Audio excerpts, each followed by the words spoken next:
Okay, welcome back to another video on the new anime discussion channel. I guess this channel's not new anymore since it's been out for a few months now, so I'm gonna stop calling it that. Anyways, in today's video, I will be ranking the commanders. Now, the commanders in One Piece are basically the right and left hand men of the, captain of the crew. Gold Roger, Rayleigh, Whitebeard, Marco, Luffy, Zoro, Shanks, Beckman. It all comes back to a full circle. I mean, every single captain, has a Yonko commander, even Big Mom with Kage. And yeah, with that being said, I figured I'd go ahead and rank the right-hand men of the Yonko, I guess. So number one, and I feel like this is kind of obvious, I have to put the Dark King himself, Rayleigh. How could I not have Rayleigh at number one on this list? I mean, Rayleigh is just such a beast in the One Piece universe. If not for Rayleigh, Luffy is not doing any of the stuff that he's doing on Wano. He's not boxing with Kaido. In fact, Luffy's not even making it out of the New World. He's not even getting past Fishman Island, if not for the haki that Rayleigh was able to teach him. Luffy was able to take haki and completely boost all of his techniques to another level. He went from gear 3rd to gear 4th. Snake Man, Bound Man. I mean, the power boost he got from just getting taught by Rayleigh for,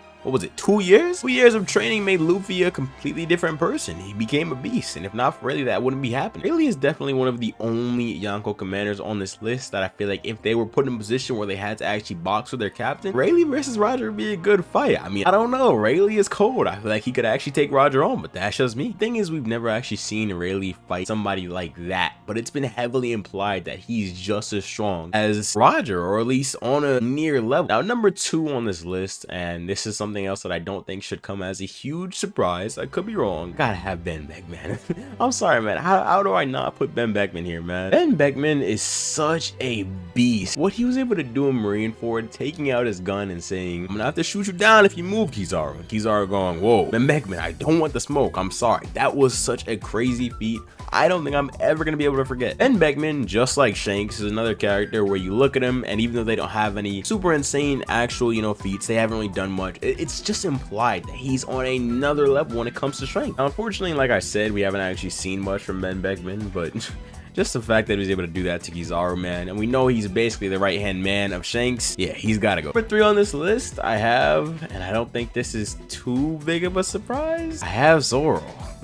And a lot of y'all are gonna go, wait a second, Chris, you put Zoro above Marco? Yes, I did put Zoro above Marco. I feel like the Wano arc of One Piece truly displayed what a difference is when it comes to the old generation and the new. Even when Marco was fighting King and Queen, he saw Sanji and Zoro come in, and he basically said, oh, okay, it's time for the new generation to, shine, to take their stars, I think that when it comes to destructive power, and I don't think this is a debate anymore in the One Piece universe, I think Zoro is 100% stronger than Marco. I feel like Marco is far more useful than Zoro. I mean, he's got the Tori no Mi, the Phoenix Fruit. He can heal people. He can fly around. He's a very versatile fighter. But when it comes to pure damage, destructive power, Zoro, Advanced Conqueror's Haki, the Enma Blade, yeah, Zoro was taking that. Now, if it came to a fight, I'm not saying anything definite, but I would have to take current Wano Zoro. I'm sorry. And that's why right underneath him, I have Marco the Phoenix. The fact that Marco was not only alive during the period of time and a major part of the Whitebeard pirates, he boxed against the Roger pirates. Marco is an OG, and I feel like he's genuinely underrated. Marco is one of the strongest characters in One Piece, and he has probably one of, if not the coolest devil fruit in the entire series. Marco is a GOAT. What we see him do, how he heals people, how he boxes. I mean, who is stopping King and Queen at the same time? I know y'all gonna go in the comments, Chris, okay, he held back King and Queen. He didn't do any damage to them. It doesn't matter. You don't simply go in there and stop 2 commanders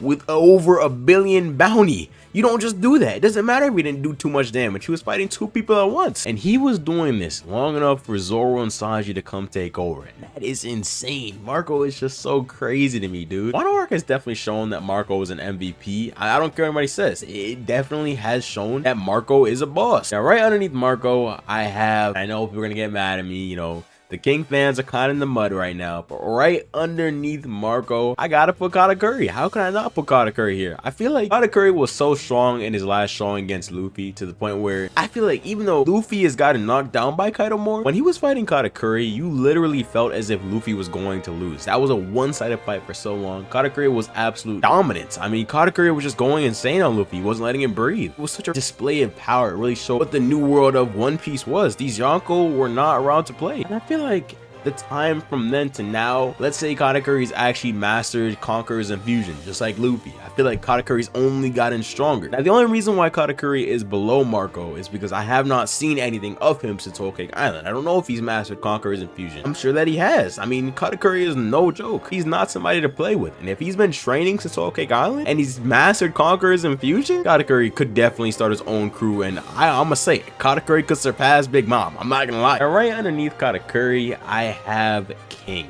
And I know y'all are, I know I'm gonna get the comments. Chris, oh my god, why do you have King so low? Is he weak? Are you saying King is trash? No, I'm not saying King is trash. King is a top tier fighter in the One Piece verse. But at the same time, as soon as Zoro figured out how King's ability worked, it wasn't a fight anymore. And I'm sorry, but that to me just shows that King is not on a top tier level of Yonko commander. He's not a valid right hand man. King was putting up an amazing fight against Zoro. Zoro was out here struggling. He was like, I gotta figure out how this works. And then as soon as he does figure out how it works, click, it's over. Not even a competition. And if you can get figured out that easily, and that completely changes the battle, the tide of the battle, no, I'm sorry, I just can't. But King is still a beast. I mean, the fact that he was able to go toe to toe with Zoro, put Zoro on his knees, basically. Zoro was dying. I mean, this was after he took his, death serum or whatever. But yeah, King is a top tier, commander in the One Piece verse. I'll give him that. He's great. Right underneath King, I have Killer, who I also feel is a very,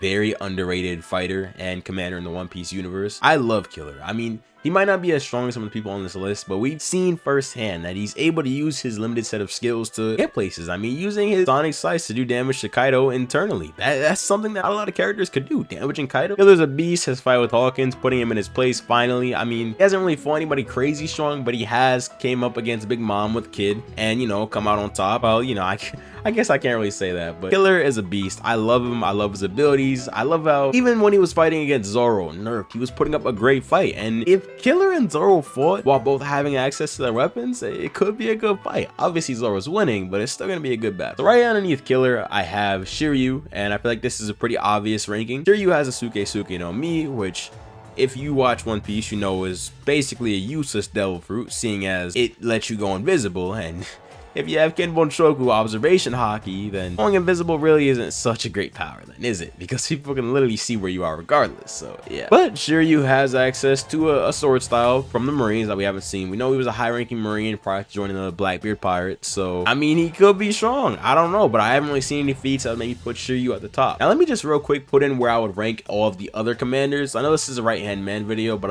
as a Sanji fan, gotta put them in here, So right underneath Zoro, as far as strength, I would put Sanji. I feel like Zoro and Sanji are very close in strength, and I feel like especially after Sanji got that little exoskeleton amp, he's getting closer to Zoro. I don't think they're equal. I think Zoro is slightly stronger than Sanji, and I do believe that Sanji would lose to Zoro in a fight. I don't think it'd be by a lot. I think that they would both be very injured, very scarred. I think it'd be a very close fight. I'm not sleeping on Sanji. Sanji is a beast with or without the raid suit. Doesn't even need the raid suit anymore. I mean, if for Janbei, Blue Flames, yeah, Sanji's cold. Right above Killer, and I think after King, I would put Queen. Queen wasn't bad. He was strong. The Brachiosaurus fruit was cool. It made him very durable, and his cybernetic enhancements were also very cool. But I just don't think he was as strong as he could have been. King was definitely more of a threat than Queen, but I don't think that's too bad of a thing. I don't know. Somewhere in the middle of that, I have Yasop. I'm not sure how strong he is because I haven't seen feats from him like I've seen from Ben Beckman, but Yasop is obviously a demon. Right next to Rayleighs. I mean, y'all might hate me for this. I have Scalper Gaban. I mean, Gaban was boxing with Kozuki Oden. I mean, who's boxing with Oden? Who is boxing with Oden aside from top tier fighters in the One Piece universe? So how can I not have Gaban there? I mean, he's a beast. Yeah, I think I pretty much got the majority of the people in the One Piece crews.